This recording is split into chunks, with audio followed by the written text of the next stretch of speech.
the way that everybody studies is a little different, but this is kind of what I do before I'm going to go in and take an exam. So as I'm going through all of my prep material, doing labs, watching different videos on specific topics, I take some simple notes or screenshots as I study and go through. And then I make sure that I organize those notes by that skills measured area breakdown so that I can see if there are any gaps in what I know and what I still need to go learn. So within that, for each skills measured area, I break out key terms that I might need to know. I make sure that I put together any basic procedures for implementing key capabilities. So if it asks to do something specific like provisioning a device using some specific method, I would look that up and understand what the steps are for something like that, and then I would just put them in my notes. And then also understand the different IoT services and features, when to use each one, the key capabilities those services might have.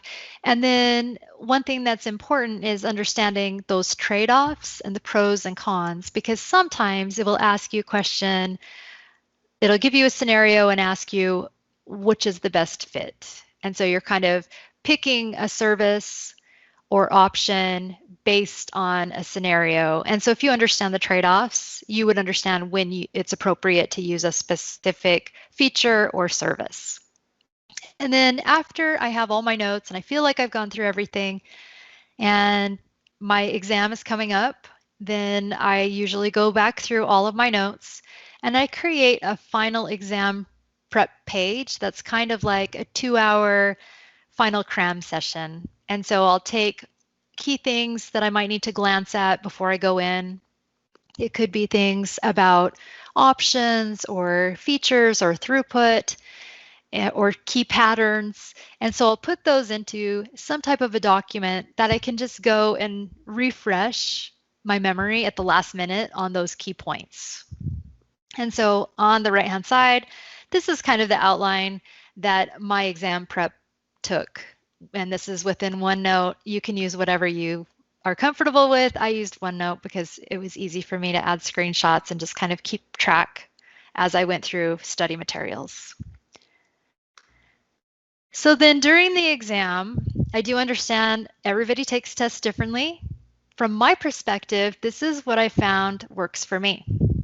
And so you may do something similar, or you might know that that doesn't work for you and you do it a different way. So the first thing is I'm always mindful of time. So I keep track of how many questions I have left and how many I've completed, and then how much time I have left.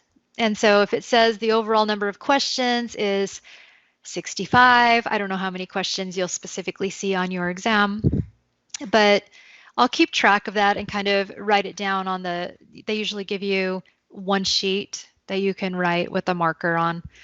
And so I'll kind of keep track. So as I go through, if I see that I have 50 questions, I know that I still have 15 that I haven't gotten to, and I assume there's a case study or two, probably two, to make up that count. And so I just want to make sure that when you get to a case study at the end, you haven't used all your time because you thought the set of questions was it. And as you see the countdown of how many questions you had left, if it's a subset, you can run out of time, and that's very stressful. So second, you'll want to read the questions and case studies carefully.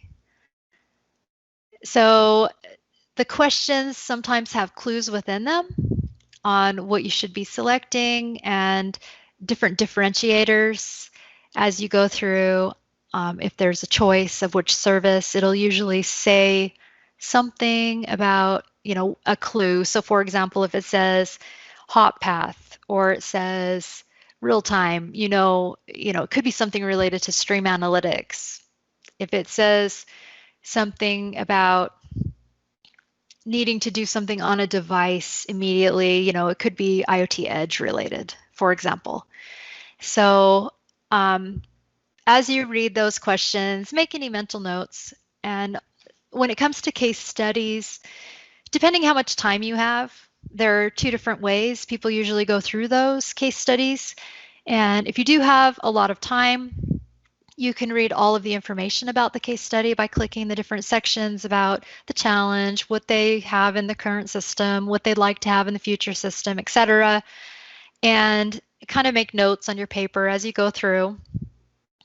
If you don't have time though, sometimes you'll just want to do a quick review and then look straight at the questions to see what they are and then go back and find the information. So you can either start with the questions or you can start by reading the whole entire case study.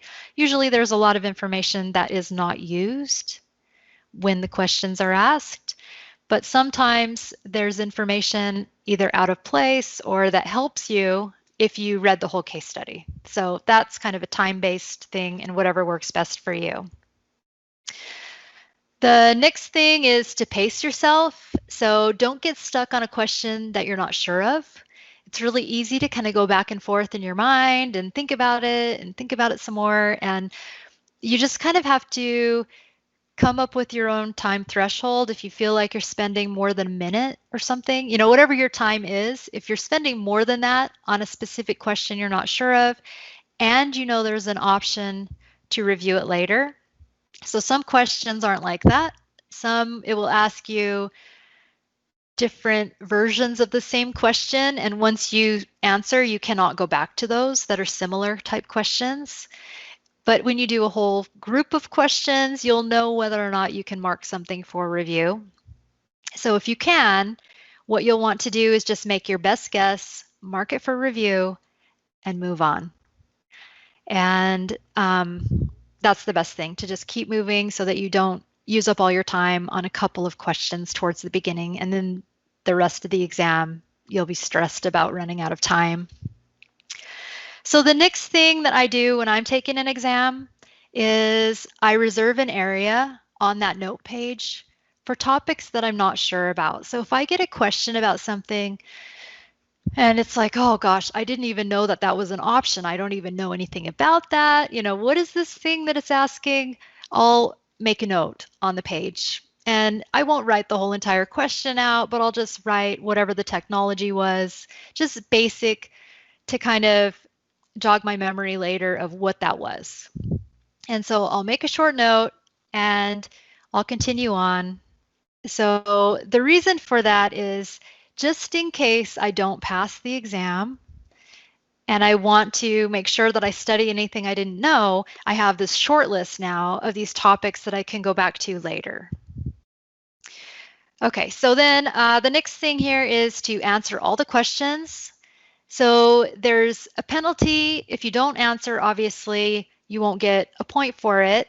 But if you answer, even if you're not sure, if you get it right, there's a chance you'll get a point. So make sure you always answer every question. Don't leave anything blank.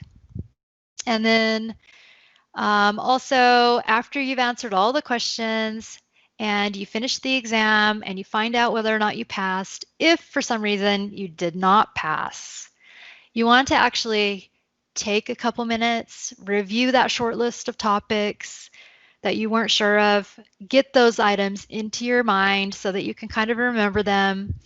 And those are things that you'll want to look up when you leave so that when you study for the next time, you can prepare in those areas. So I usually look through the list a couple of times and then I take my paper, I turn it in as I leave.